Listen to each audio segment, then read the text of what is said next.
All right, welcome to Artcasters. Is this 185? Yes, no, it is 205. 205. Holy moly, this is insane. So we're 205 episodes. But as usual, I'll kind of go around and introduce everyone. We'll start with me. You're on my channel. You clearly know where to find me.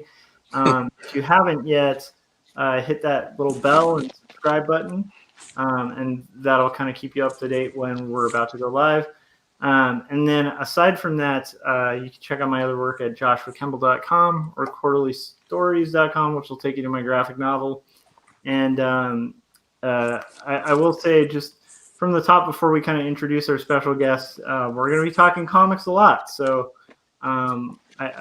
Scott, as well, when we get to you, we'll direct everybody to our comics. So this is a really comic-centric episode. So anyhow, yeah, so you can check out that at quarterlystories.com. Scott, where can everybody find you, and also where can they find your independent comics and your comic creator kits? All right, so yeah, you can find me at circworks.com. I'm also Circworks on YouTube and Facebook, and pretty much Circworks, I don't want to say everywhere on the internet, but if I'm on the internet, it's usually at Circworks, and it's you can see it right there. So, lower third there, and yeah, you can. At my website, I've got an online store. You can find my comic book Young and the Dead. It is a kids versus zombies story. It's kind of like Goonies meets Night of the Living Dead. I've got 4 issues available there.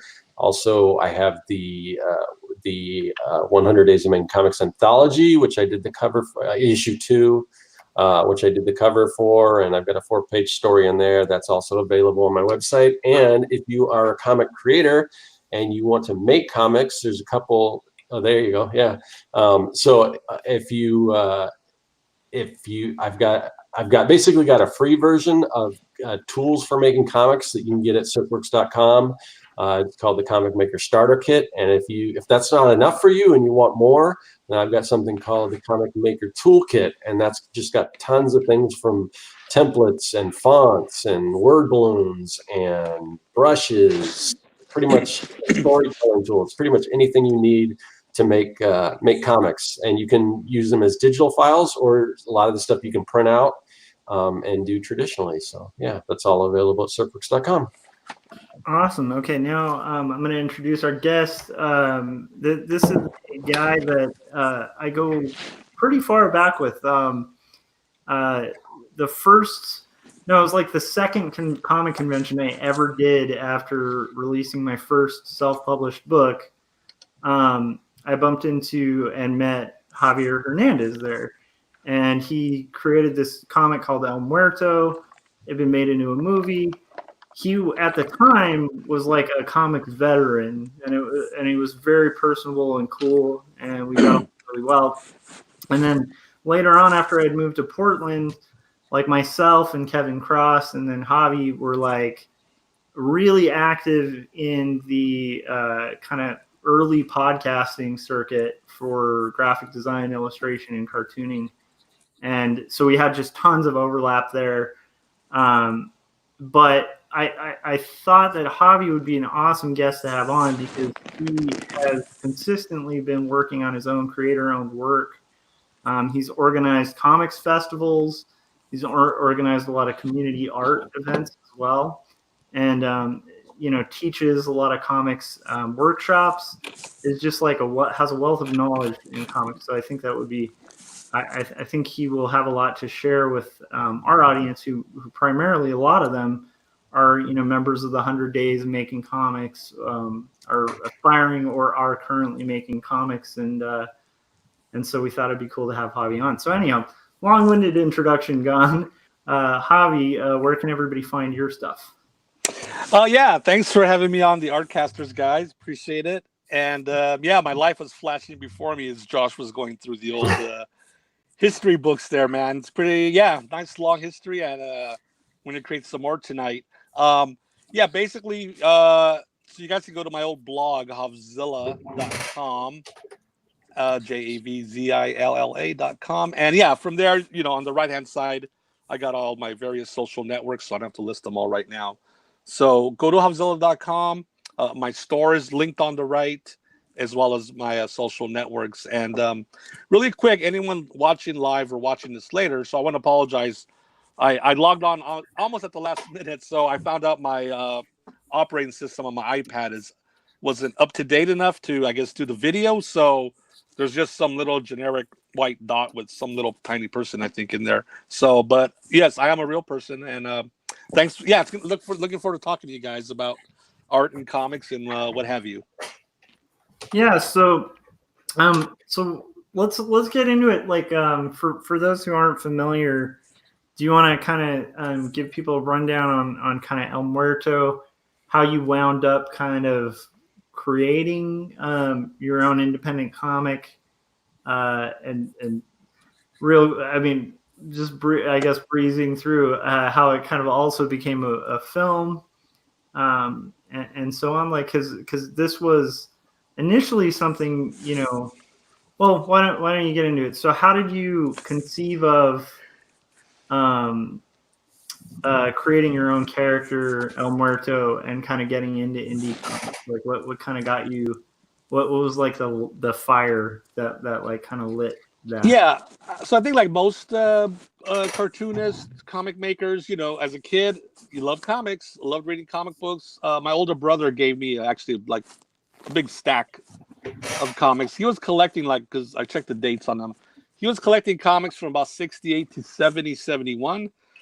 And then a few years later, he was getting ready, I guess, for high school. It was just kind of like, it's that one turning point in a young man's life. They're going to go to high school. They're going to get into high school sports and whatever, Yeah. or comics. He took the sports route, so he gave me, his younger brother, all these comics. So there's me, 8-year-old, reading these fantastic late 60s Marvel DC books. There was still some Kirby Fantastic Fours in there. There was Silver Surfer, Daredevil, Iron Man, Batman, some Neil Adams Batman. I got to see, like, I think one of the first Man-Bat stories and such. But so as a kid, just opening up these little floppy color books, they were just so engrossing. I was so into the stories. Like, I'm looking at the visuals, but I'm also reading. That was new because, I read books in school, and there might be pictures on the side of it or whatever, but like, oh, okay, these are pictures telling the story, and then the text is part of that story and what have you. So, yeah, just sucked in from the beginning the comics, and of course, so this is probably the mid '70s. I'm a little kid reading this stuff. Of course, I can flip through all the TV channels and mostly reruns, but what am I watching? Oh, look, there's a Superman show in black and white. There's this Batman show with this guy Adam West. There's all these superhero cartoons, and there's this new Wonder Woman show on TV, and there's Incredible Hulk TV show on Thursday night, whatever. And it's like, man, that's a hell of a lot of superhero content and comics. So for me, it was like a golden age. I think a lot of us from that particular era, I guess everyone's got the golden age, but there was no shortage. There was superhero toys. I'd go to the 7-Eleven. My mom might give me $1 or $2. But back then, the comics were a quarter, so I could easily buy 4, 5, 6 comic books, a candy bar, and one of those Marvel Comics Slurpee cups, and go to the park and have a great time enjoying the comics. So yeah, I look fondly back to those days. But fast forward a couple of decades, I guess, mid '90s, early '90s. I had always, how should I put it? I wanted to make comics, but part of me, and I won't get into the whole history of it, but having read about some of the comic industry and how certain people, Jack Kirby and what have you, would be treated or mistreated or not treated, it kind of left like a nasty taste in my mouth. Like, I don't know about that industry, the art form, yeah. So by the '90s come around, I'm obviously, I learned about independent comics thanks to the Ninja Turtle guys and many other people. So I was like, okay, maybe that's viable. I can do my own work because I want to do my own work. I don't want to be the 738th guy to work on the Thor comic. Yeah. No offense to anybody out there. I just wanted to tell my own. I don't know at the time what, but I want to do my own thing. So as I got serious in the mid '90s, okay, what am I going to do? It's like, well, outside of the White Tiger from Marvel Comics in the '70s, I don't remember too many, if any, Latino characters. Characters that remind me of my family or the neighborhood I grew up in, in the school system I went through all these years. Yeah. So it's right there. Was like, okay, I'm gonna do my own comic. A, B, I'm gonna definitely do a Latino character and supporting cast and whatever. So I had to pick what am I gonna do, and it's like, well, being Mexican, I was always interested in. We didn't have this growing up in our family, the Day of the Dead. Of course, everybody knows about it now. So it's like, okay, I want to do something with the Day of the Dead folklore and Aztec mythology because, again, by the 90s, from everything I've read in comics, I saw very, very, very little mythology outside of the Greeks and the Romans. I mean, let's be honest. Like, okay, Yeah. the rest of the world has all these mythologies and religions and cultures for like thousands of years, but no one gave a damn about it, I guess, in comics for the most part. So that's what I came up with this character, Diego de la Muerte, El Muerto, where it's like he's born on Day of the Dead. On his 21st birthday, he gets killed in a car accident, and he wakes up in the Aztec land of the dead, Mictlan, and from there he gets sacrificed, resurrected by the god of death. He's sent back to Earth a year later, and that's kind of where his story starts, I guess, or at least his the superhero career part of his life. So that was in '98, my first book. It was black and white. The whole book was photocopied, so even the color is just black and white. I did about maybe, I don't know, I can't think, 300 copies maybe initially, and then I targeted debuting it at, so this is '98, February '98 in San Jose, the Alternative Press Expo, the old Ape show, yeah. Yeah, back when it was good. Yeah, no, those are the golden days of for us West Coast people, self-publishing, doing shows, independent. So yeah, '98 is where would say my career started, February '98, and it's been a long road, ups and downs as far as productivity or just whatever. But it seems like the last 10 years I've gotten into this groove of just like, I don't know. Maybe it's that thing, you get older, you're looking at the clock, like, okay, how much time do I got? So let's crank up the production. And there's a lot of factors too. I mean, I'm sure you guys experienced this, a lot of your other fellow creators. The whole idea of print on demand, that's really changed the game, or at least kept so many of us much more active and being able to get books out there without having to order thousands at a time. So maybe we can talk about that later. But that's basically how I got started, guys. I just wanted to make my own comics, but specifically wanting to do something in the Latino culture that I grew up from. That's awesome. Yeah, like I think the neat thing about that entry point too is like just thinking about the way the industry has changed. Like we can probably get into this a little more later, but just the fact that to photocopy your own book at that time, like a run of like 300, would it cost you more than doing it print on demand now? Interesting. Yeah. That's insane. Like that's weird that we've gotten to a point where that's the scenario where photocopies could actually wind up costing you more. Yeah, for black and white versus a color book or just a nicer quality version. Yeah, and I do think that would be definitely something interesting to kind of get into. So since then you've kind of gone on to you had a movie made based on your character. That was an option. Am I wrong in thinking, from what I remember, that was like option based on a meeting you had at a convention? Yeah, so that's it. So '98 was the first debut. So in 2001, well, when did 9/11 happen? Was it 2001? Yeah, I think it was. Yeah, and I'll tell you why I asked that. So, yeah, 2001, San Diego Comic Con. I'd already done it for the since '98. So I was going to do it again, and a friend of mine, Carlos Saldana, who actually was a big inspiration early on, he messaged me that, hey, or emailed me, hey, Javi, I can't make it down this year to the con. Something happened, but somebody from NPR wanted to walk around there. And this guy was ahead of his time. he wanted to interview Latino comic creators. Wow, like in 2001. Okay, he saw what was coming ahead. So That's awesome. yeah, so Carlos gave him my name. Yeah, oh yeah, I'll be happy to talk to him. I'm at table number, whatever, blah blah blah. So the guy comes by with his little microphone thing, and does some questions. I don't know, 5 or 10 minutes, and then okay, thanks a lot, takes off. So I was like, okay, I did it. I always tell people, do the interview if you can. Even if it just disappears, because someone's going to hear it.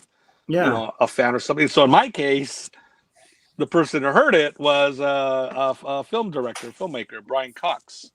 So yeah, he heard it a few months later, and then he heard it. He was like, I found out later he was driving down PCH, and it's like, wow. So he's trying to hear the podcast. He's trying to hear the interview on NPR on the radio, and he's trying to write down my number or my name and info. So eventually, his assistant wrote me a letter. I go to my PO box one day. I open it. It's like, oh, this letter from a production company. That's interesting. And just like, oh yeah, we heard your interview and we're interested in your comic, but we can't find any here in LA. We went to Meltdown and Golden Apple. I go, yeah, well, I'm very I'm self-distributed. So this is the books I have available, and it'll cost this. It's like $7. It was like 2 books I had, $4. So they sent me a check for like $9, right, for postage, whatever. And it's like, so the money's not the big deal, $9, but the fact that they didn't pull that crap, like, oh well, kids, send us a couple of copies, we'll check them out. Yeah. Like, no, we'll pay for it. It's your work. So I sent the books off, and probably like weeks later, months later, they get back to me. Okay, yeah. So our Brian liked the stories, but he's off in South Africa filming something. He'll get back to you, and then we set up a phone call. Like, hey, can we call you on? It was really funny. Can we call you on September? Was it 12th or something, or 13th? I go, yeah, we'll talk. And then 9/11 happened, and then it's like, oh my god, it's like, I don't want to, I felt horrible. I didn't know anybody that got killed, but there's that horrible feeling in the country. It's like, I emailed them, hey, can we schedule a call for a few weeks? Like, yeah, right now nobody wants, we don't want to do any business. Just didn't feel right. So, eventually he contacted me, and they go, can you come down and meet Brian at his office? I went there over. It's on Sunset. Kind of used to be right across the street from the old Tower Records. Okay. It's funny, guys, when I tell people all my stories, it's always, oh, the old Meltdown, oh, the old Tower Records. It's so sad that now it's the old Meltdown, that one hurt a lot. That hurt a lot. Yeah, no, that was really bad. But yeah, I'm just like, so many things have disappeared, like so many comic shops I've signed at, no, that's gone. But anyway, Brian and me talked for about an hour. He had questions about the storyline. It only had the one issue. So I go, honestly, I don't have the answer for that yet, or I haven't got to that point yet. I'm not sure. I was just honest with him. You know what I mean? Yeah.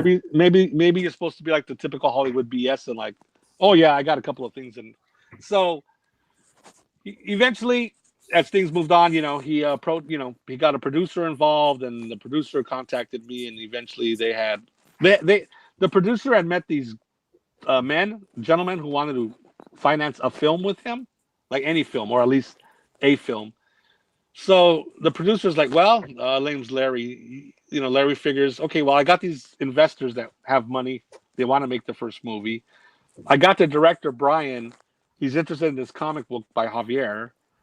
Well, he had all the ingredients. He had all the key people. So he kind of just put us all together. And that was their first film they made, the Leones. And it was my first film being made as a creator. And we eventually signed a contract. And I think that was in 2003. Yeah. Remember, we met in 2001. Again, these things take forever. 2003. And then the year came and went. Nothing. Like, the good thing about that was you get paid an option. And then on the following year, if filming hasn't started, it doesn't matter about a script or anything, or if they're not on set filming, then technically you get the rights back. But then, can we just pay another option on it? Of course, because we're almost ready to go. So by 2005, I am driving on the freeway to San Fernando Mission here, up the 5 freeway, pulling off and pulling the parking lot. And the first day of filming El Muerto. So Well, yeah, it's where you find yourself sometimes. It's like, okay, that's interesting. Yeah. Huh. It's unbelievable. That's really cool. And it's like, it's a good flick. So they made a movie based on it. There's obviously like a ton behind that. I feel like that's probably really well tread ground for you, so I don't want you to have to like go through all that on an interview, but like so, and then you've had like a pretty insane output as a creator throughout the years. You're right in the sense of it kind of upticking a lot, like you know. Yeah, definitely. Um, Like I said, the last 10 years, 8 years, especially. yeah, and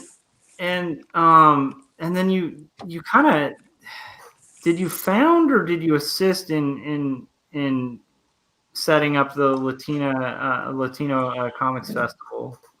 No, like everything else. No, I went and did that myself. I mean, I had my friend Ricardo, he's the co-founder, but that was in 2011. We're having this conversation about a particular thing, and then it turned out like, well, why don't we put together a convention? Because Yeah, I figured at that point I had maybe about a good 10 years. yeah, So you got that quote unquote Rolodex in your head, like oh, I know all these artists, especially I know all these Latino comic creators and zine people and graphic novelists, whatever. We could put together a small show. So at the time, I was up in San Francisco for some other show, and he lives up there. I live down here in LA, and so we're walking the street, just making this up, and I go. Well, he might have mentioned. He's like, "What about the Cartoon Art Museum? Up in San Francisco. Thank God they're still around." I go, "Wow, that's that institution." Yeah, I go, "Tell you what the hell? Ask them first for the hell of it, because you always got to swing for the fence." And yeah, they'll probably say no. Nothing against them, because well, we don't know who you guys are. We never heard of you. And then we'll probably end up finding a nice little American Legion Hall or something like that, kind of real cheap and dirty parking lot. But we'll settle for something small. And I went home. After that talk, and then a few months later, Ricardo calls me up. Hey, Javi, they said yes. And I'm all, who said yes? I don't remember. This was 2 months ago. This little idea we threw out. mm-hmm. Cartoon Art Museum. They said yes. They'd love to host the expo. I go, the Latino Comics Expo. He's all, yep.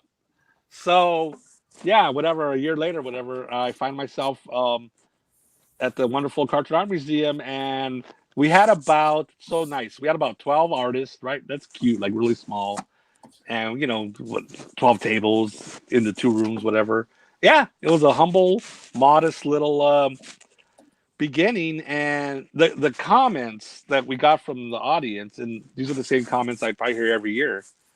It's like, and this is the whole purpose of doing this show. It's like, oh, I didn't know there was so many Latinos making their own comics, and like, yes, exactly. Thank you. That's the whole reason. That's one of the reasons why this expo has to exist. So yeah, and we've been doing it basically once a year.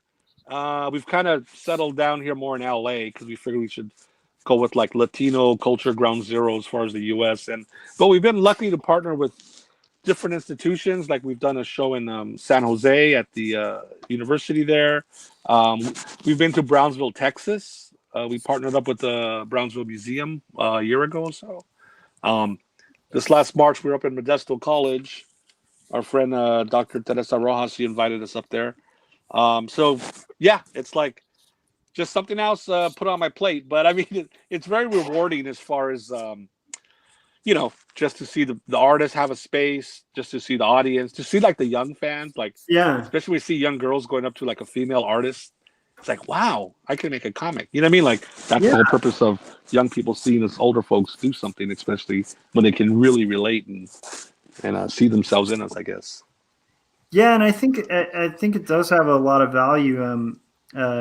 Just to kind of, you might get a kick out of this, but so I'm an art director now, and like I lead a really small team of graphic designers, and one day one of my graphic designers who was Latina or Latino, he had like a Jose Cabrera book. Oh my gosh! Like, wait, what? Like, because we know Jose, so. Yeah. And I was like, I was asking him, like, where did you get that book? Like, are you a fan of his stuff? And he's like, yeah, I really like him. He met him at that festival. Oh, that is great. I love it. I think it was at Long Beach, I think.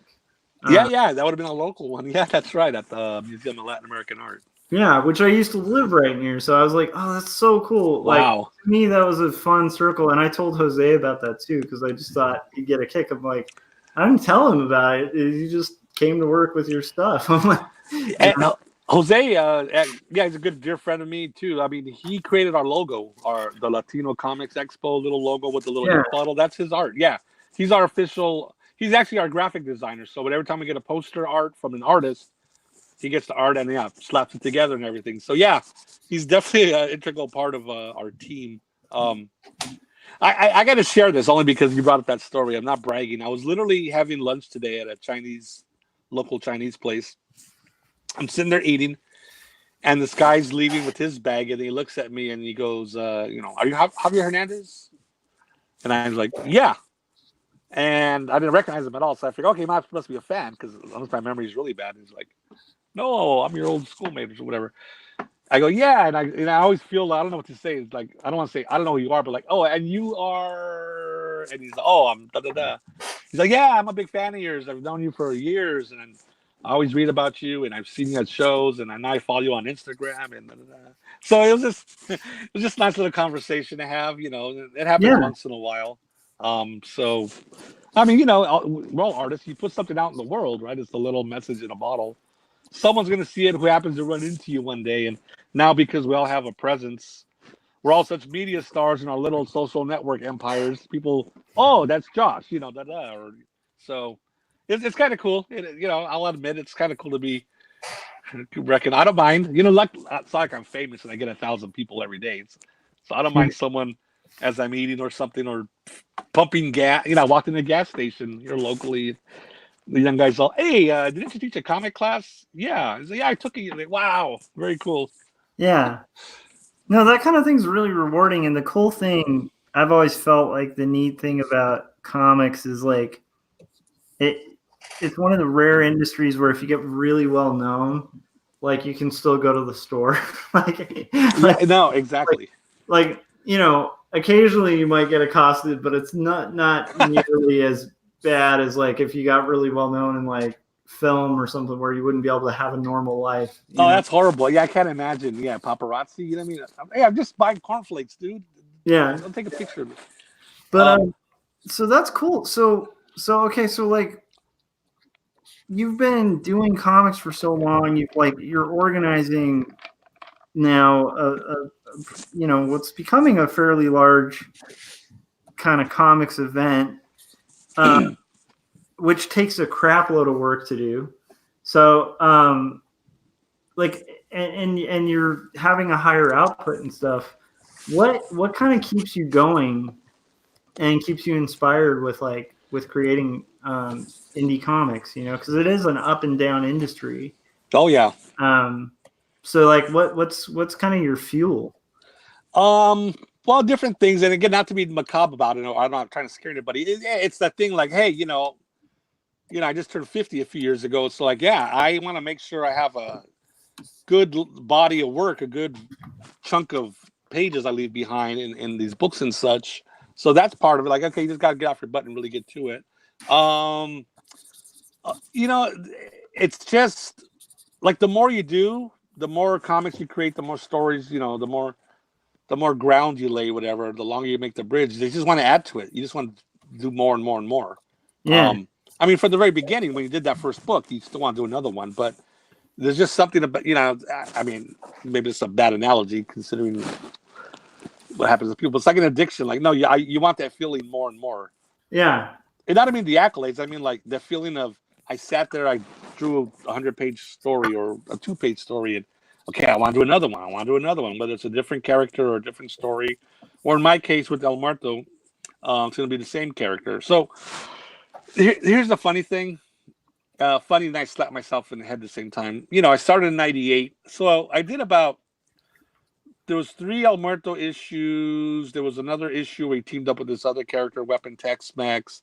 I did these little manga Muerto spin-offs where he's kind of drawn a little different, more manga style. He's got a giant robot that he controls, and he's a foreign exchange student in Japan.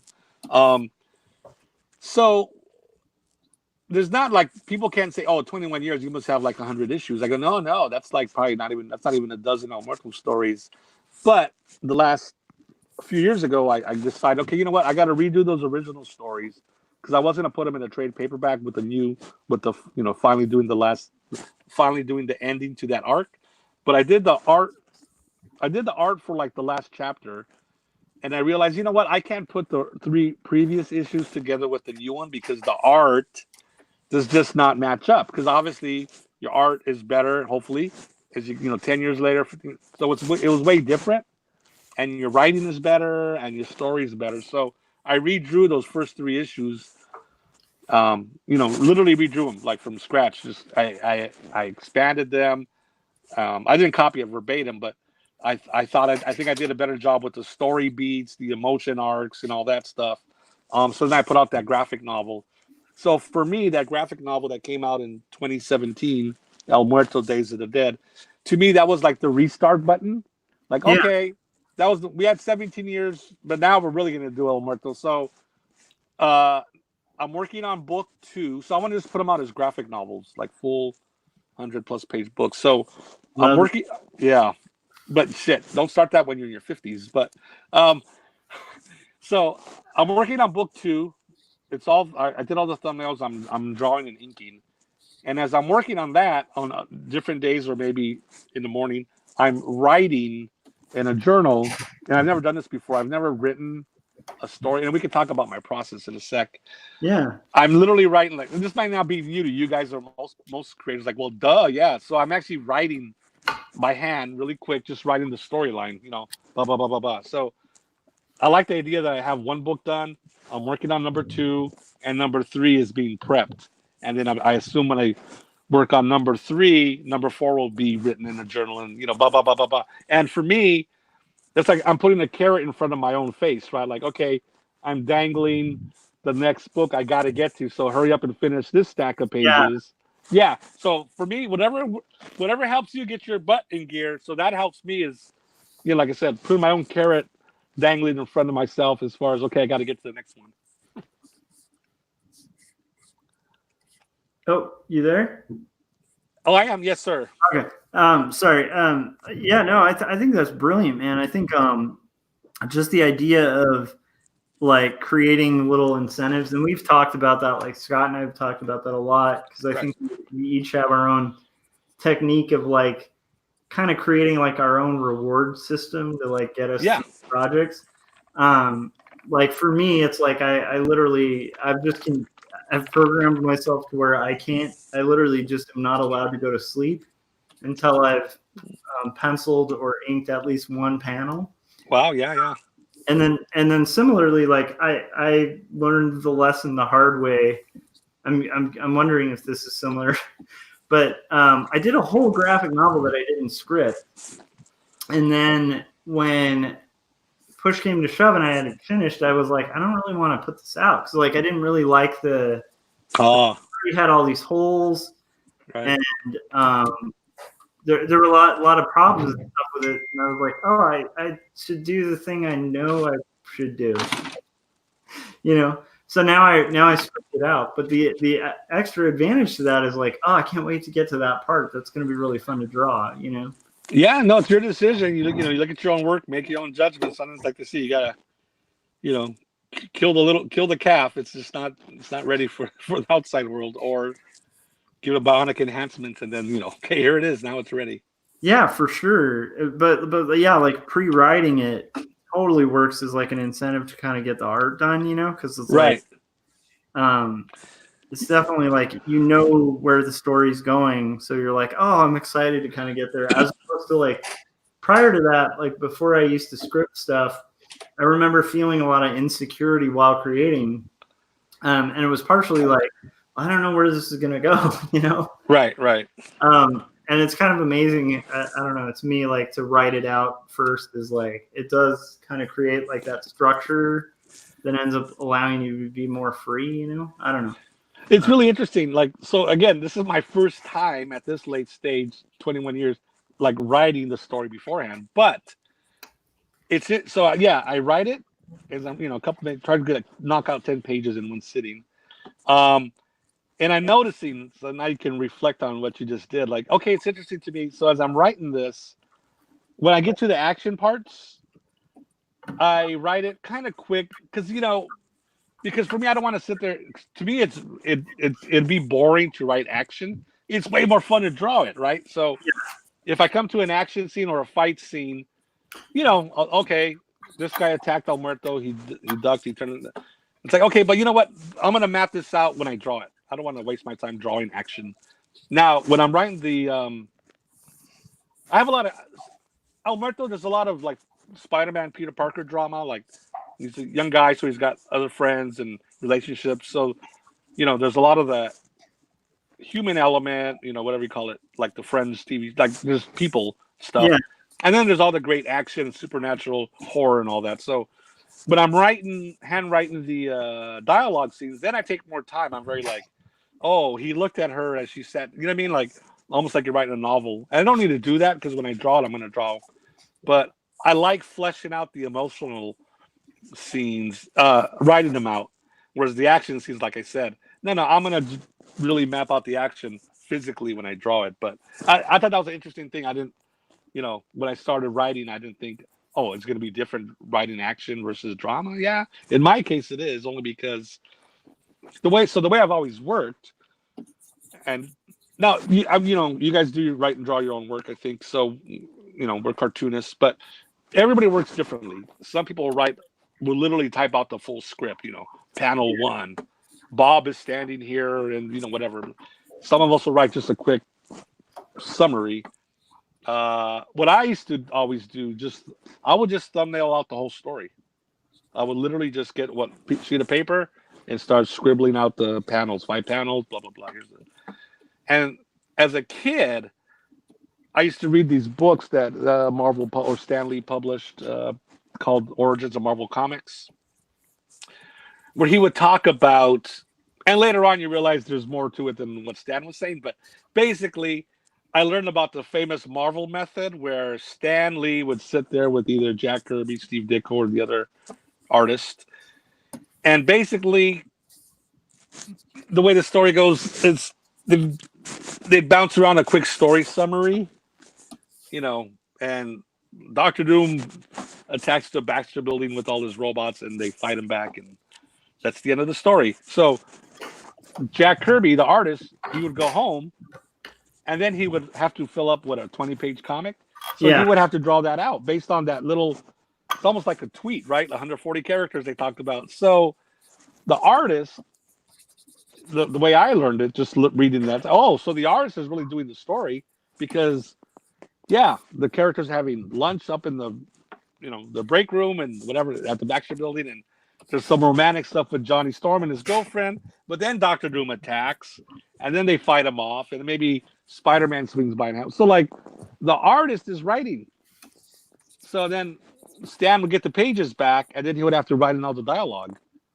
So for me as a kid, that got in my head. So when I started doing my first comics, I was like, okay, let me think of the storyline. So I think about it for weeks or months. Literally just think about it. I wouldn't write anything down. Yeah. And okay, I got the story in my head. Now let me get my paper, typing paper, whatever. Well, now we say photocopy paper. People don't know typing paper. What's that? I think I might be of the last generation to use time, and then people look at me like, "Are you crazy?" A typewriter, people, is a computer without the monitor. That's all it is. What was I going to say? Yeah, so I would just pencil the whole story, and I'd edit it. So throw that page out or redraw this or whatever. And now I get my large 11x17 paper and I redraw it nicer, and I ink it, and then I still do this today. I'm old fashioned. I scan the page, and now like Stan Lee, it's like, okay, now I gotta write all the dialogue for the character, what he's saying, what she's saying, And when I did the thumbnails, sometimes I'd write dialogue, sometimes I wouldn't. Like if there's a scene where Diego and his girlfriend are sitting at a lunch table, I may just write a quick note. Oh, they're talking about, I don't know, their date last night. So at that point, it's not important to me exactly what they're saying. I'll figure it out after I drew it. Like, okay, oh, da da da. So, and I've done all my stories that way. You know, besides those Muerto stories, I've done a lot of other standalone other characters too. So people don't think I haven't done anything over 21 years. But every story I've done that process. So this is new to me to be writing it out beforehand. But it just feels right for me because since I'm the only one doing it, I don't have to explain the story to the artist, or I don't have to explain it to the writer or whatever. It's like, no, I'm doing the whole thing. So Yeah, and I think it's interesting because I've actually started scripting a lot more tightly, but when it comes to stuff like describing a panel, all I need to say for myself to know is just like Bob's sitting eating. That's it. I don't need to get into like too much description because it's like I will most of what I need to map out is dialogue and just plot points, you know, because like the rest will kind of come with the with the comic, you know, and that actually gives you a lot of freedom and interest as you get like pages in, you know, you're 90 pages in or something. It's like still fun to work on because you still have some freedom of choice, you know? Yeah, exactly. Like things get locked down by like something you wrote 4 years ago, you know, like, oh, I described that kitchen, Bob sitting there, and I said it's got a certain refrigerator, and it's got this certain type of wall clock. So I'm gonna draw that because that's what I told myself. Yeah, and I always kind of mention this too because like we post a lot of process stuff, and I will say like the thumbnails. I don't know about you, Scott. Maybe it's similar, but my thumbnails for myself vastly differ from the thumbnails I do for clients. Like if I do for clients, it's close to just in pencil. There were 5 iterations of thumbnails before what I show them. For myself, it's like I don't even need it to make any visual sense to anyone else because it's my own map. Exactly. What about you, Scott? Like, are your own thumbnails like super clean, or my thumbnails are pretty much illegible, other than to me. And I don't, because I haven't really. I'm trying to think for client projects they must have been tighter. I'm trying to remember some of the thumbnails I did where I had to actually present it to somebody. I'm pretty sure it was a lot tighter, but yeah, they're very loose. But the thing is, I do write pretty much full scripts. I don't know why, because you know it's just me. But you know, I kind of write I don't know, maybe because I kind of was in children's entertainment for a while, and I had to write full scripts for the videos and stuff I worked on. So I must have got it from there, I'm guessing. Yeah, it makes sense if you're used to writing the full script for somebody else before. So yeah, just whatever works. I also think it's funny that you got that from Marvel Method. And Javi, I know you're a fan of Steve Ditko, so you're probably very aware of like some of the more darker stories about Lee when it comes to Ditko, where like Ditko would write the script on the side of the page, and then Stanley would be like, "You can say Excelsior." Like, like Steve Ditko's a particular a huge influence on me and interest of mine. Oh yeah. So, and then like you said, Kirby, and I mean, really, and again, not here to trash Lee. I mean, I still consider him like a childhood, like, wow, Stan Lee. I met him a couple of times at signings and such, but yeah, and comics would not be what they are today without him. So whether people like him or not, he's very important and fun. Yeah, no, absolutely, because you get the people who totally dismiss him, and that's ridiculous. I mean, come on. But really, though, like particularly Ditko and Kirby, because those were the first artists bringing out all the new Marvel stuff. I mean, they were really writing, quote unquote, writing the story because they're going home after just this quick little, blah blah blah blah. This was going to happen. So you look at the Ditko Spider-Man, like, well, what about all the subplot when Aunt May walks in with some pancakes for Peter, or Yeah. You know, she's feeling a little sick, and he's talking like that's Ditko at like what I'm doing, like when I'm making my story, like I'm making my story. In Ditko's case, he has to turn the pages in to have someone dialogue it, and I love Stan's dialogue. It still rings in my ear when I read it. It's got that wonderful, flowery, corny, 1960s comic book talk, and that's why we like those comics. But the same with Kirby. Kirby definitely had all the margins, or he would even write in the word balloons. But once he turned into ink pages, it's like, he goes on to the next book, and Stan, the editor, he was also the editor and the writer. Yeah. He would make his own dialogue. Obviously, it's got to follow the storyline. Yeah. Talking about, but yeah. So, like I said, that's some of that stuff I had learned and I didn't care for when I started thinking, okay, I don't want to work for the companies because I don't want to be part of that. But it's good to know your history, whatever field you're in, I guess. Oh yeah, and like if people are like in animation and they're like, "Whew, I'm glad I don't work in comics." It's like, really read. Like, I admire the hell out of Disney, out of Walt, but there's a real dark side to Walt too, and most things in industry have like there's dual sides to the coin, Yeah, I mean, I hate to use Stan as the benchmark, but yeah, every industry's got their Stan Lee. Like you mentioned, Walt Disney. I'm sure people in the movie biz. Oh yeah, here are the big studio heads that were very Stan Lee-ish or whatever it is. Whatever. I love it.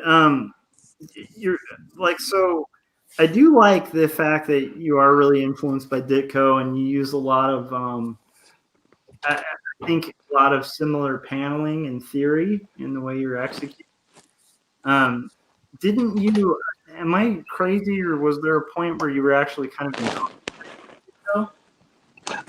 Well, like a lot of people, I wrote him a letter or two. It's funny, your friends hear you talking about, whatever it is, baseball or, in my case, comics, but Ditko, and they're like, hey, you guys, you always talk about Ditko. Why don't you write him like other people? I go, yeah, what? I never thought about that. So I looked up his name in the phone book, and I wrote him a letter.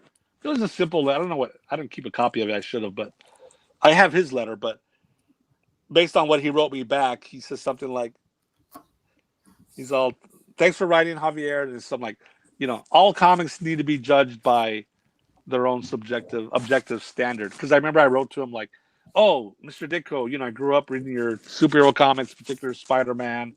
I love the storytelling. And later on in your career, when you moved to purely independent publishing, I took a lot of inspiration from that. And I love that the comics were done by just your hand only.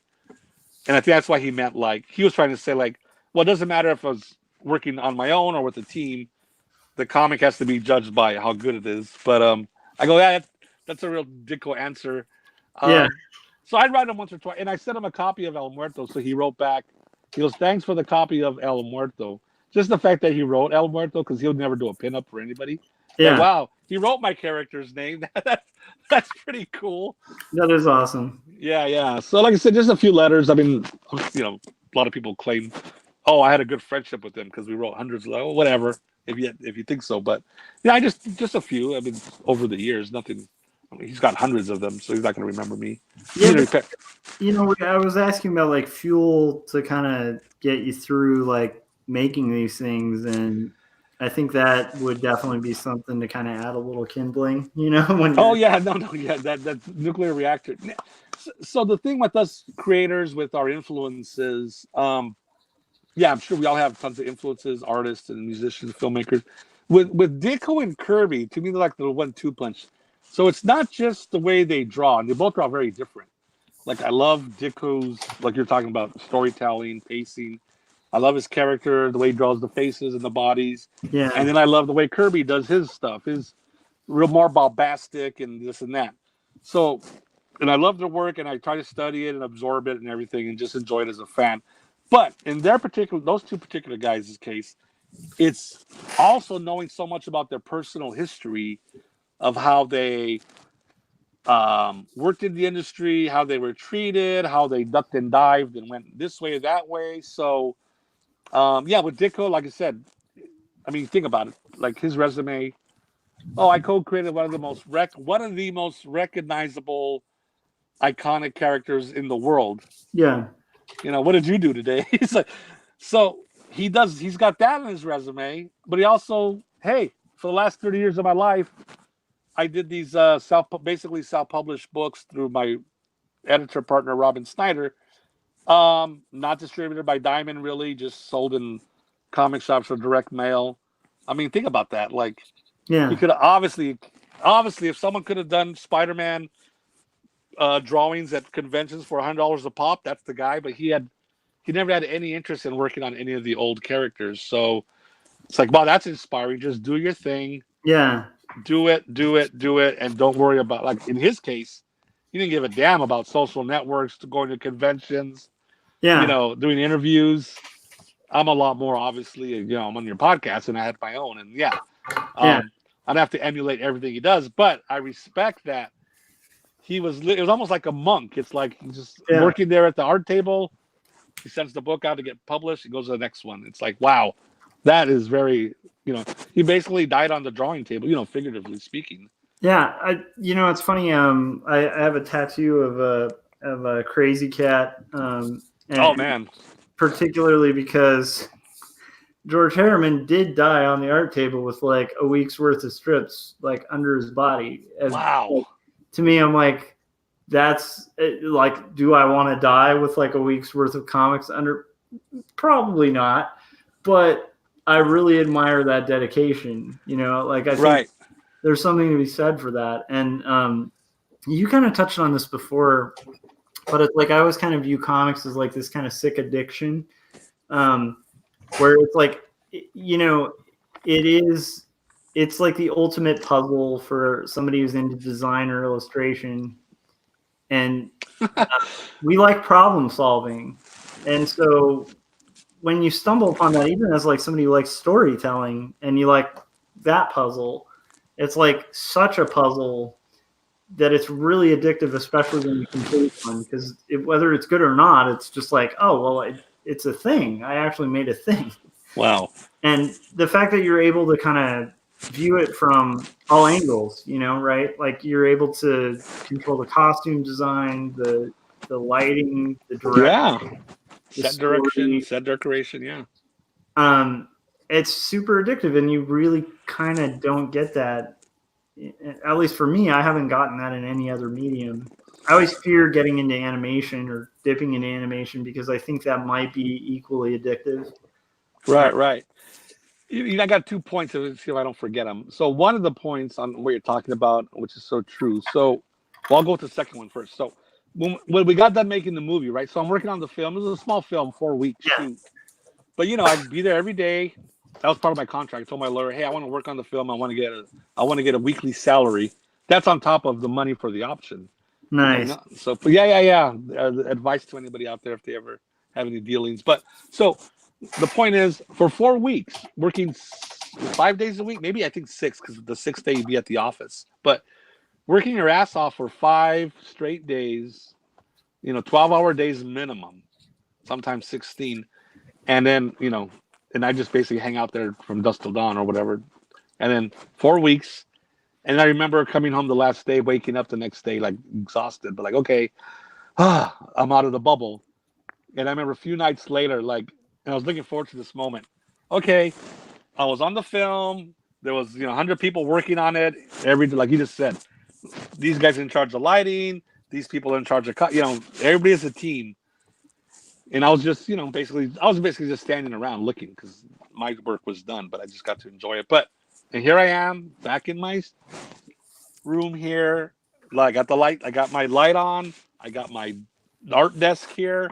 I got that first sheet of paper on the desk. I got my pencil, and I start drawing my comic. And it's like, it's good to be back.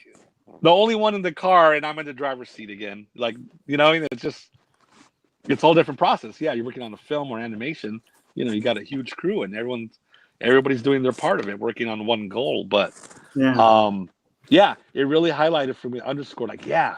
And I'd be happy to make another movie and an animation series, but I'll work with the team. But man, I'm so used to or addicted to now of just being someone called me the one man bullpen. I was like, oh, I love that name. Yeah, that is good. That's good. You should hang. Well, I'm sure you do, but you should hang on to that nickname. That's a good one. Yeah, it's like the wrestler, right? The one man gang, the one man bullpen. Well, plus, I think like people who kind of grew up like we did, like kind of idolizing Marvel and especially Yeah, reading Stanley writing about the bullpen. the fabled imaginary Marvel bullpen. Because But I think we all have that as some kind of weird reality in our head that existed, even though it didn't. And like I think that was the fantasy, was like just trying to find that bullpen. yeah, So there's this video. Back then it was a videotape. The comic book greats, I think it was Harlan Ellison. Yeah, we've all seen that narrating the thing, and it's got interviews with there's an audio interview with Ditko. He didn't appear on camera. That's kind of funny. Kirby, and there's one with Will Eisner. I think it's that video. But Will Eisner's talking about working late at night.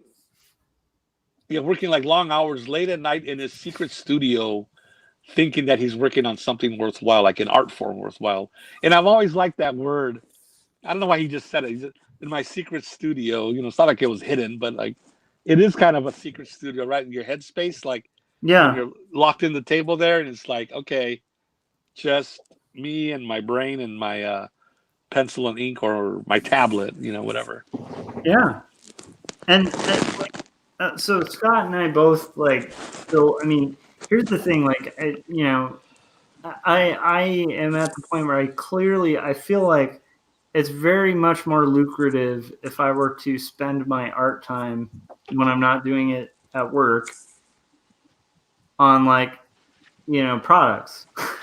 Right.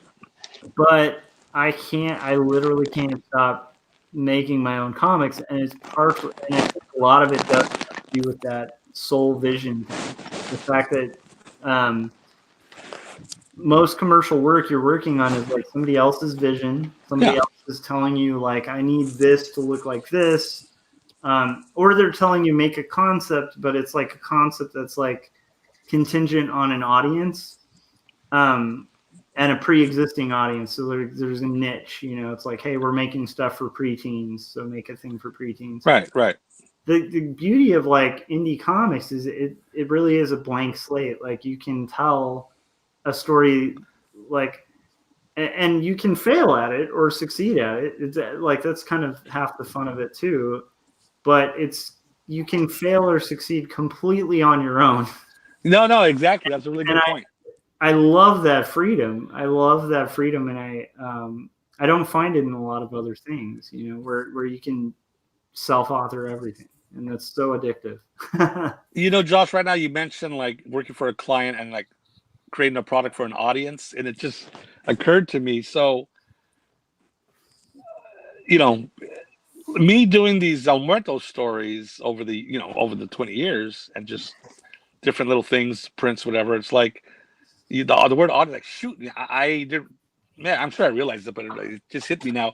I have created the audience Exactly. for El Muerto stories, and people are they're waiting for the next one. They want to see the previews, and it's like, wow, that's really profound. I never really put that word together in my thought processes. I've created an audience, well, for myself, I guess. Yeah. And my work, my character, like, damn, that's another fuel of inspiration you just given me for a good 5 years. That'll go for 5 years at least.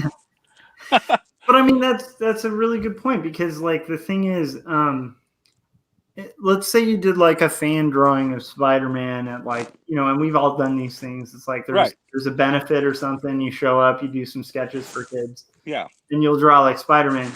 That feels good, but there's nothing that's going to feel quite as good as somebody who actually connects to something you invented from the ground up.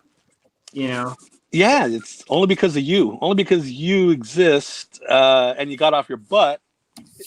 People are interested in X work you do, whatever it is you're doing. Yeah, and I think that's the cool part is I think it's an area where you can actually build, like you were just saying, like you can create that audience, and that's exciting.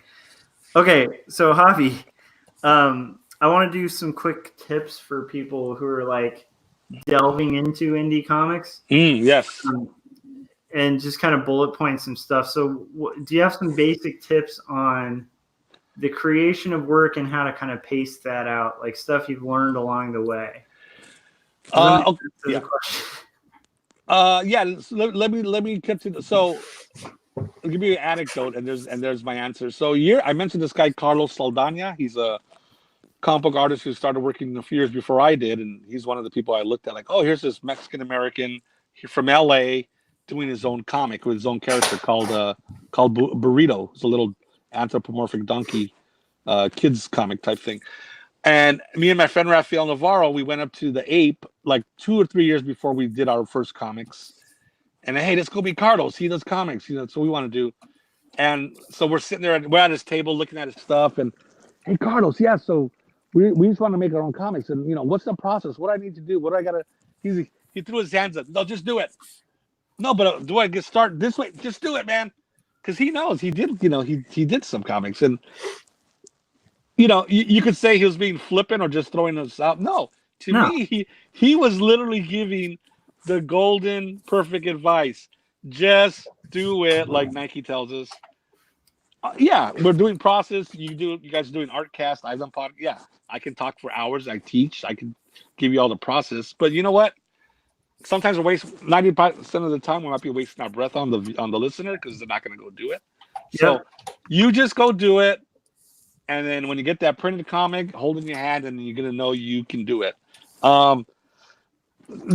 That said, I mean, someone has. I get people messaging me on Facebook.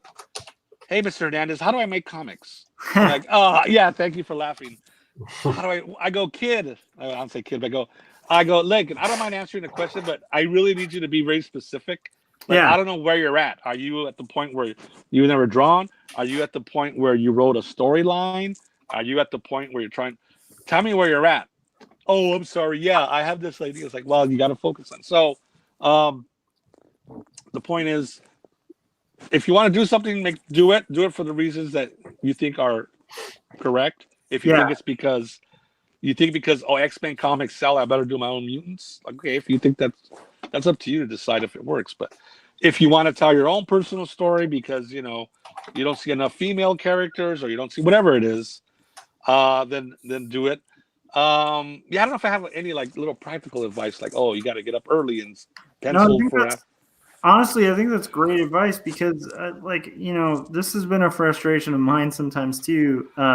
I'll have people who are like when I was known in T-shirt design, they'd be like, I want to do T-shirts. And I'd be like, okay, well, what T-shirts did you do? And they'd be like, none. And I'd be like, well, okay, then do you want to do them? Because, and so I think that asking for specifics is great because if you're at the point where you ask a cartoonist and this goes for any professional, let's like Scott just started doing like font design, like actual design of like custom fonts, right? Wow. They're usable and they're beautiful and great. But if he were to meet in that process, if he were to have met like somebody who was working on fonts, had successfully built fonts, he'd be in a much better position to ask questions of that person, right? Because he's in it, So I do think that's really good advice of if you want to make comics, start making comics, and then when you hit like a brick wall when you're making your comics, then you'll know the questions to ask, right? Yeah, the very specific one. Yeah. So then you can go to Javi and be like, dude, I finished my comic. I've cleaned it up and stuff like that. I'm looking at these 4 different printers. How do you do this? How do you do the printer? That's a great question. Yeah. That's a more targeted question. Somebody's going to be a lot more prone to answer. So I think that's great advice. Then, better than how do I make comics? Like, oh boy, you got a minute? Yeah. Yeah. And that's a tough one too, because that's the one thing I feel like you can't really teach is wanting something. Oh yeah, no, you can't. You're right. You can't teach the want. Yeah, I wish you teach could. the how. You can't.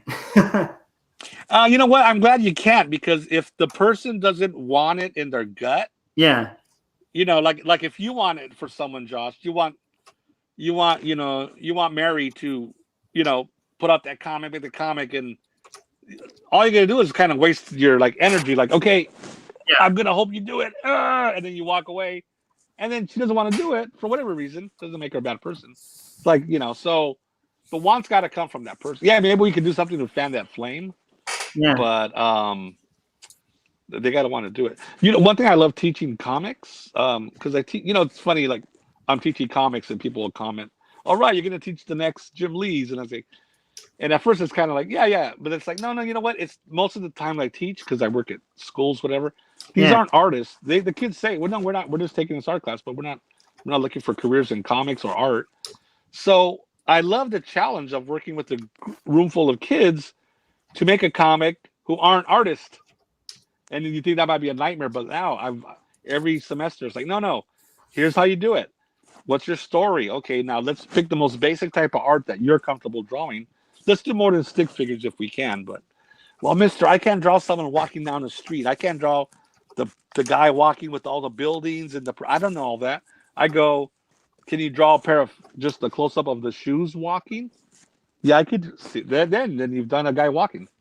So I love helping non-artists, quote unquote, find a way how to draw a comic. That's kind of a huge thing to a huge mountain to climb, but at the same time it's so rewarding for them and really for you as a teacher. Like, okay, you show them that they could do something that they haven't done before. At the end of these type of classes, I asked the students, okay, guys, when I first walked in this class 10 weeks ago, how many of you raised your hand, said you made a comic? And there'll be one or two. Now, who's made a comic now? And then the whole class raises their hand. Look, you've all done something you've never done before. So congratulations. I love it. And I actually think that was, like, for me, it's funny. The first time we met, which is like years ago, like we met, I think, at Wizard World in like 2004 or something. Oh man, Wizard World, yeah. Somewhere way like a while back. Yeah. But anyhow, so like I had just gotten over the hurdle of my first comic, and the thing that had held me back, like I didn't end up getting into it till like my late 20s. And the thing that kept me from doing it, like I went to art school, I learned all these skills, I got good at drawing. Right. I keep thinking like, well, I'm just not there. And when I get the skills, like at the time I thought there was like some magic, there was some point where you'd like go to a convention and they'd be like, you got the chops, kid. Yeah. Comics. Here's the door. I'm opening it. And I remember this realization hitting like, oh, it's just not going to happen. Like if you don't make it, it actually just won't happen. And if I don't make it, I won't learn how to do it because I just, I've learned as much as I can without doing it. You literally can't learn how to do it without doing it. So I did it. And then that was my first comic. And then I met around it where I just finally overcome that hurdle and that high of like that first book where you're like, oh, that's how they do it. You just do. Yeah, no, you do it by just doing it. Yeah, exactly. I mean, right. Yeah. I mean, of course, you can go to school for all everything, and yeah, you learn a lot. I mean, like as far as painting, I haven't painted in years, but I've painted before, and it's kind of self-taught. And when I talk to friends who actually went to art school and really heavy on painting, and they're showing me like, oh, you do an undercoat, like, man, see, I didn't know all that. I never learned that. I go, I kind of wish I did. But then at the same time, but you know what? I've done some paintings and I didn't know about undercoating. Yeah. So again, not dismissing higher education and all that. I'm just saying, if you're happy with what you're doing with the results, then maybe don't second guess yourself that, oh no, I should have went to comic book school. I should have went to computer school or.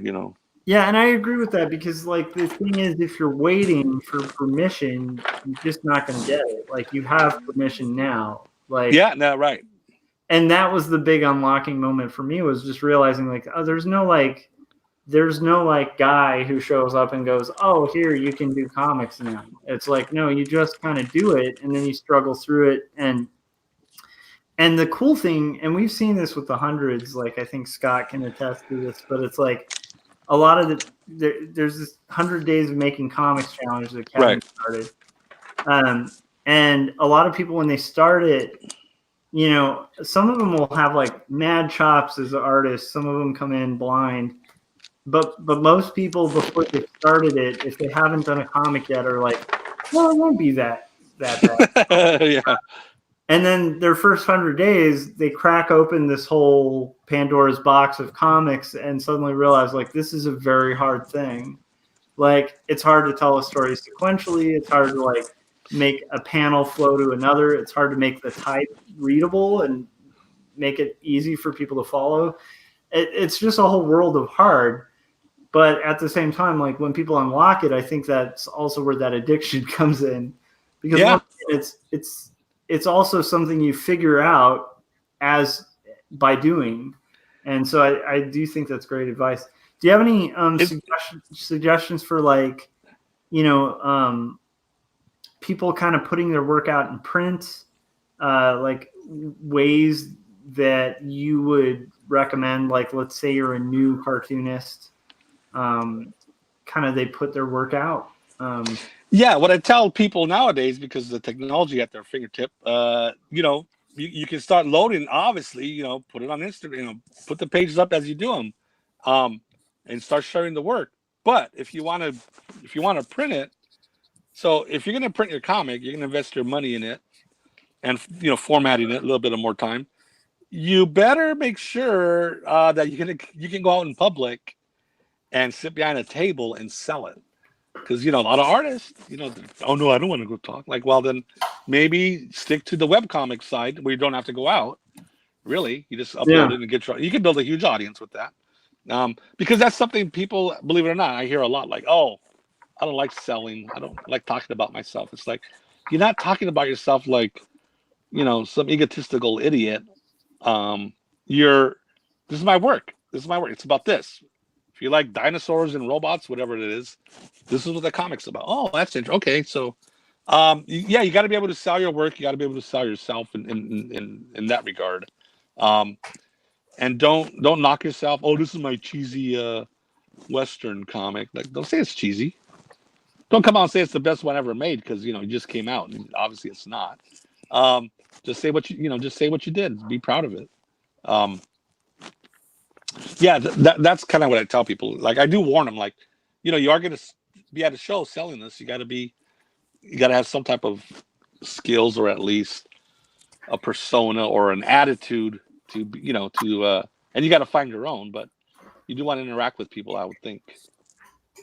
Yeah. One thing I tell people too, my friend Ralph told me this. He said it before, and that's a great word. The world doesn't owe you a favor. What does that mean?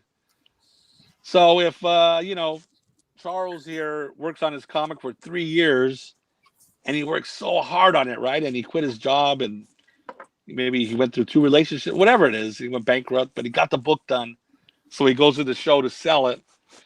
When you walk through those front doors, don't think because you worked really hard, everybody knows that. Yeah. Or anybody's going to care, or it's going to make a difference. Yeah. All the people are going to care about when they walk by your table.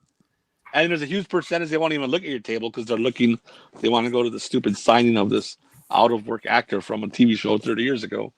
I love it. That's a good description. Yeah, or a cosplayer that the convention flew in from North Dakota and gave them a big table, but you had to pay for yours. Anyway, just because they walk up to your table and they look at that book and they flip through it even, and they even compliment you on, oh, I like the way you draw this, or I love your colors, and okay, to put it down, they walk away. Thank you. Like, don't get mad at them, and that's what you got to get used to. Is the if you're all worried about even talking to people, wait till you talk to them and they say thank you and they walk away, or they just walk away. That's what you really got to prepare people for if they're really interested in doing this whole conventioning aspect of artists. No, I think that's really good too. That's something I think we all, at least especially myself, I need work on. No, I get hit with that too. I think most creators, like, we have like imposter, and also I think, you know, there's just this tendency out of like politeness, if somebody's like, that's awesome, just to be like, yeah, but, you know, there's this thing wrong with it, because we know what's wrong with our own work, right? Oh yeah. And it's something that that kind of cracked open for me a while ago was the idea of like when I'm hired to do art for somebody else, or hired to sell somebody else's stuff, I don't have a problem with that. Like, you know, let's say you're like a salesperson at like a Best Buy and you do your training on like upselling or whatever, you know. Mhm. Yeah. Most people don't have any issue like selling something they don't even believe. Like, Right. right.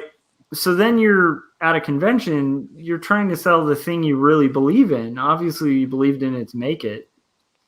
And yet we have issues with that. And I think part of it is tying into what you're talking about, where it's like, you know, it's almost like you have to separate the personal and realize you're making a product and it's the product you need to sell because you're your own business. Yeah. And you're the best business you could sell for yourself, right? But then writing that line to where you're not the carnival barker that everybody at the convention hates. Oh yeah, exactly. And that's a hard line to ride, right? Because you do have to be very forward. But You know, it's a super fine line you can easily cross over because in a way, yeah, like at least, you know, 21 years behind me, like people, you know, they like you, they engage with, like the guy saw me at the Chinese place, say, hey, I remember you. So in a way, how should I put it? You're not trying to fake people out, like, oh, be really nice to them and charming, and they'll buy the comic. But it's like they come in your house, be very nice, and be very nice. They come to your table, be very polite and amicable, whatever, and they'll buy the book. But they're gonna connect, like, oh, I want to stop by that person's table at this con because they got the new issue out, and you know what? I love talk. They're nice to talk to. They're always so nice, and people always ask to, not always, but when they ask to take a picture, I say yeah right away, not because like, oh yeah, of course you want a picture of me. I say yeah because when I asked Jack Kirby for a picture, or when I asked Roddy Piper for a picture, they said yeah. That made me feel so damn good. Yeah. Like I was so I realized they want a picture of me. Okay, fine. That makes them happy. Because I know a lot of people, well, I don't know, no one says like, oh, you don't want a picture of me, but they're reluctant. Like, you have to realize it's not about your ego. It's about, they asked for that picture. Please come on back here. Yes. Stand behind the table, take a shot. And that makes you feel good that I made them feel good. Yeah. And hopefully when they go home and read the comic, they're going to get that feeling, hey, this is a great book. I love the story and da-da-da. So, yeah, you learn all this. I didn't know this my first 8 when I sat down. I had my presentation. I had some nice stuff on the table, some decoration, and I was amicable and everything. But I wasn't like totally overthinking it at the time. I'm just reflecting back on this because we're talking about this and just those one-on-one interactions. I made the mistake a lot of people do at tables. I just kind of zoned out and drew and was like, I made this awesome thing. Everybody's going to care about it. And then like, right. Kind of, I did okay.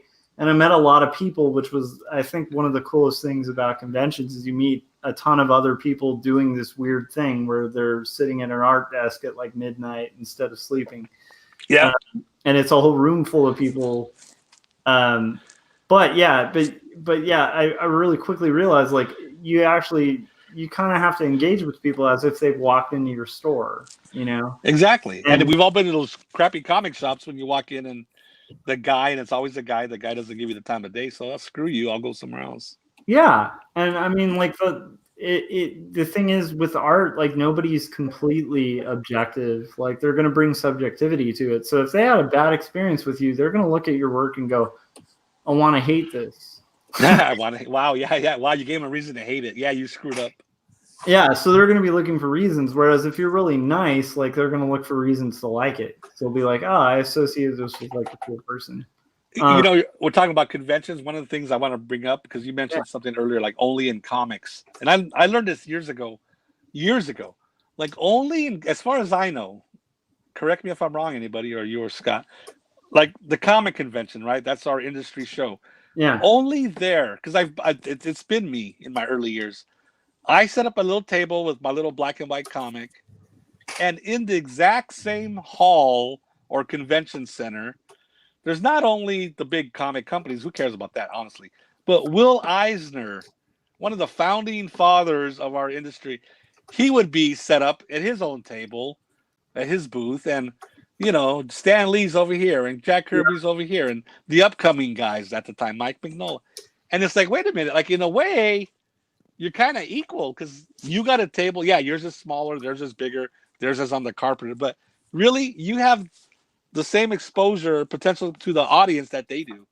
I mean, can you do that in film, or like when you go to the Oscars or when you go to cons? I don't think like there's a little tiny independent filmmaker guy who gets to just hang out there and show his film on the same screen as Tarantino. So that's amazing about comic conventions.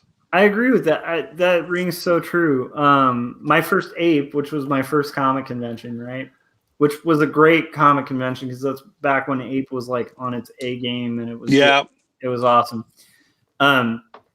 But at the time, I had like kind of met the guy who was running Alternative Comics at the time, and so he let me use his booth space. So and I'm sitting there, and right behind me, like literally, I'm sitting here, and I turn around, and I see this guy signing copies of Mouse.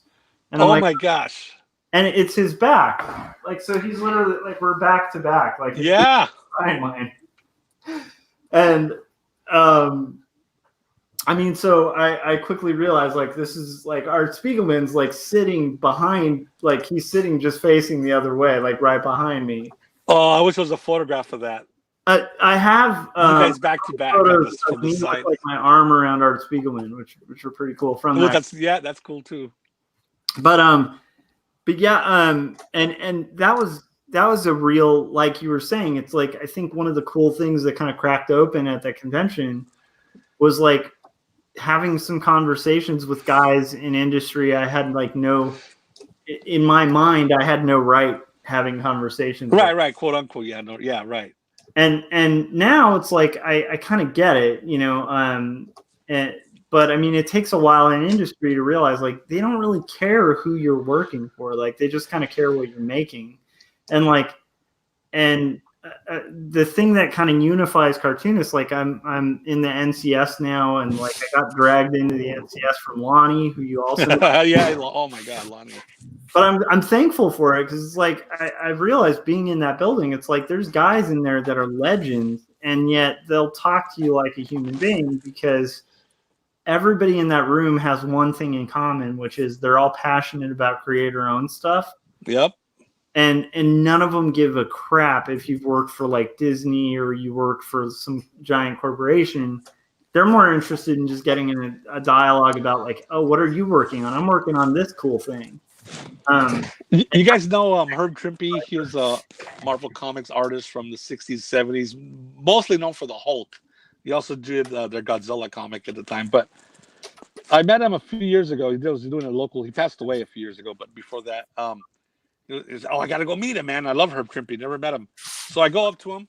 I had him sign some of my comics, of course. And I commissioned him to do a Godzilla. Like, wow, it's the way he draws Godzilla from the comic. But I had a layout. At the time, I was doing these large, what I call poster comics. There's this 11 by 17. I remember that. Yeah, the poster comics. So I had just done on one. Your site, in your store section, I think. I don't have any more of that comic available, but I got to do a new printing of it definitely.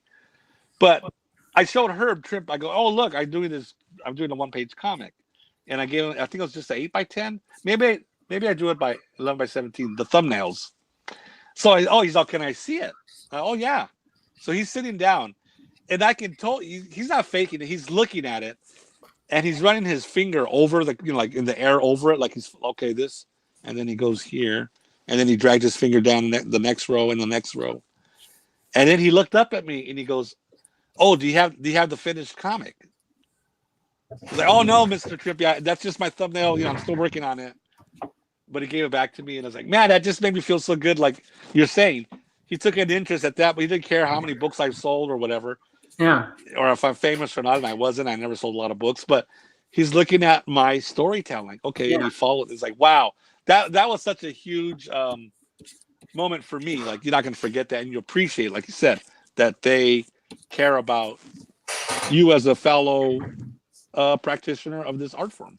Yeah, and then that's also a really good thing because like then when you're at a convention, if somebody comes up to you and wants to take a picture, it's like, well, like for me, if that happened, I'd be like, well, even if I don't feel like taking a picture, Artist Woman was okay with taking a picture with me. There you go.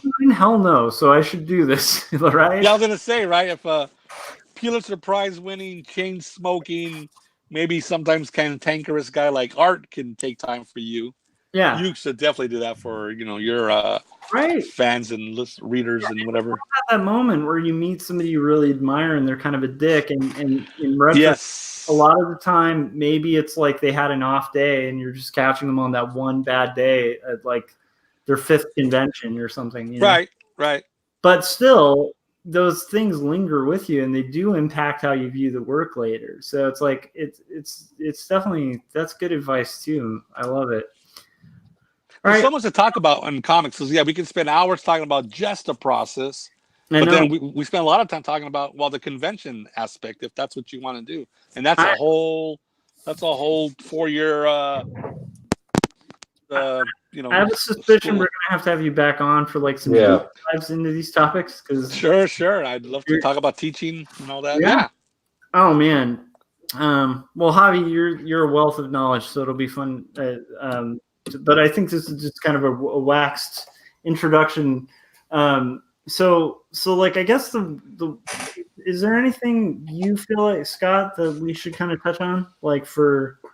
I'm kind of afraid if we get into it, it's going to keep going on. Right. I have we're at an hour 30, so yeah, I have tons of questions, but I think we're just going to have Javi back. Sure. Yeah. So.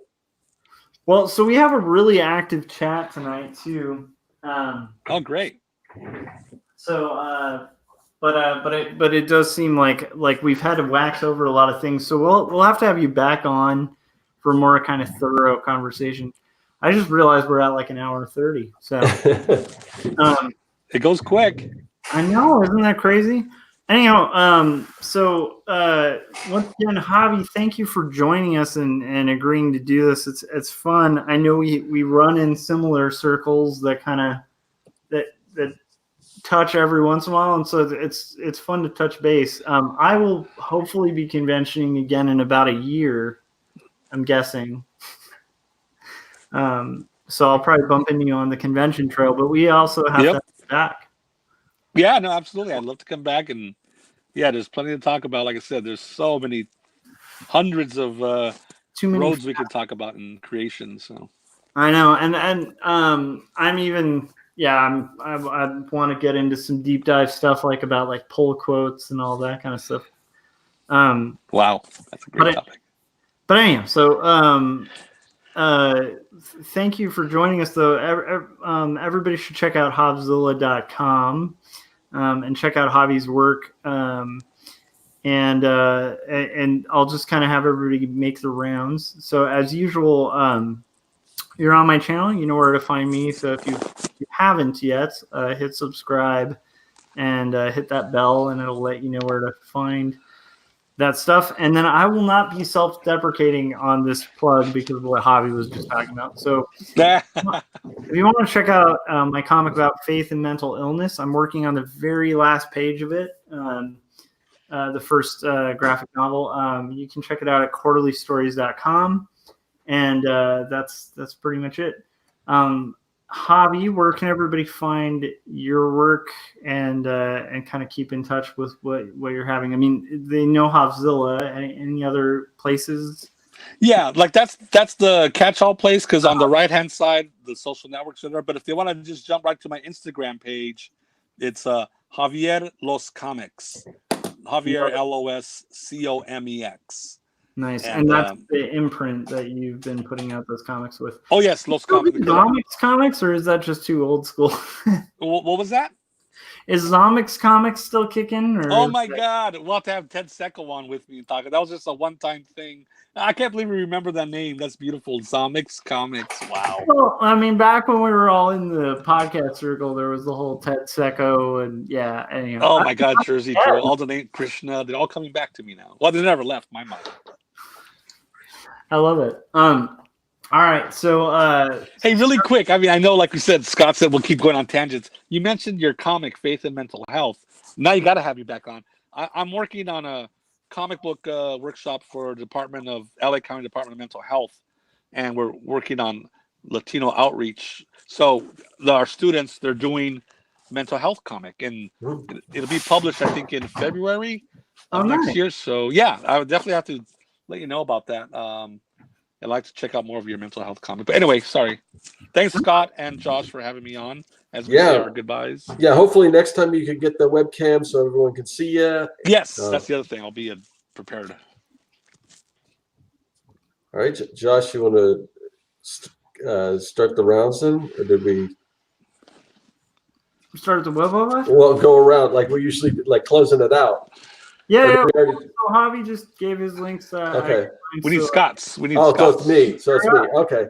So the one thing I'd say is it gets kind of confusing when you guys are trying to find where our show is showing. Like tonight we were actually, kind of at the typical time, but sometimes it'll be on a different day. Sometimes it's on a different channel. Mm-hmm. How do you track that, Scott? Do you have any recommendations for people on that? Yeah, it's real easy. We basically switch back and forth from Josh's channel to my channel, usually on a Thursday around 9 o'clock Pacific time, but that can change. And if you just want to know exactly when we're going to go live, the best thing to do, and with the holidays coming up, there may be sometimes where we don't record or we have to change the day or whatever. So it'd be a good idea to get on our mailing list now. We don't spam you or anything like that. We just usually about 30 minutes ahead of time, we'll send out we'll send out an email letting you know when we're going to be on and with a link, and you can click on that. You can either watch us or join us in the chat, and it's pretty simple. And there is a link. That link is in the description of this video. Awesome. Okay, so one thing to mention too. Next week, we're really excited too. Our next guest next week is one of the Fan brothers, Eric Fan, who's a buddy of mine from back in the Threadless days. And that'll be on Scott's channel. So we're really excited about that. And I was extremely excited about having you on too, Jav. So thank you. I appreciate you coming on. And we will see you guys next week. And Javi, I hope you're down to come back. Absolutely. Thank you guys. And thanks to the listeners. All right. Bye, guys.